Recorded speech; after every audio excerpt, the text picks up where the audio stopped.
ചൈനയിൽ നമ്മളുടെ മലയാളികളുടെ കടയിൽ നിന്ന് നല്ല ഷവർമ അൽഫാമൊക്കെ കഴിച്ചിട്ട് നെക്സ്റ്റ് പോയത് ഈ കാണുന്ന ക്യാൻഡൻ ടവറിലേക്കാണ് കേട്ടോ. ഇന്ന് ഹോളിഡേ ആയതുകൊണ്ട് തന്നെ നല്ല തിരക്കായിരുന്നു. പ്രതീക്ഷ അത്ര ഇല്ലാന്ന് തോന്നുന്നു. കഴിഞ്ഞ പ്രാവശ്യം വന്നപ്പോൾ ഉണ്ടായിരുന്നോന്ന് അറിയില്ല. പക്ഷെ ക്യാൻഡൻ ടവറിന്റെ മുകളിലേക്ക് കണക്റ്റിംഗ് ആയിട്ട് 2 ലൈറ്റ്സ് ഈ 2 ബിൽഡിംഗിൽ നിന്ന് പോകുന്നുണ്ടായിരുന്നു. സംഭവം എന്താന്ന് എനിക്കറിയില്ല.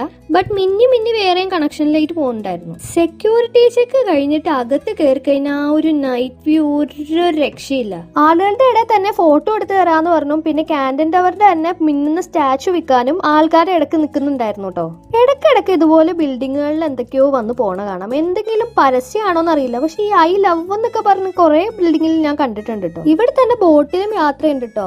പക്ഷെ തൽക്കാലം അഫോർഡബിൾ അല്ലാത്തതുകൊണ്ട് അതിനകത്ത് കയറിയില്ല. ശരിക്കും കയറണം നല്ല ആഗ്രഹം ഉണ്ടായിരുന്നു. കഴിഞ്ഞ പ്രാവശ്യം വന്ന് ഇതുപോലെ വീഡിയോ എടുത്ത് നിന്ന് ഞങ്ങൾ ലാസ്റ്റ് മെട്രോയും പോയി ഇവിടെ പെട്ടുപോയതാണ്. ആ കാണുന്ന പാലാണ് ഇവിടുത്തെ മെയിൻ വ്യൂ പോയിന്റ്. അപ്പൊ അവിടെ കയറിയിട്ടുള്ള വ്യൂ നമുക്ക് അടുത്ത വീഡിയോയിൽ കാണാം.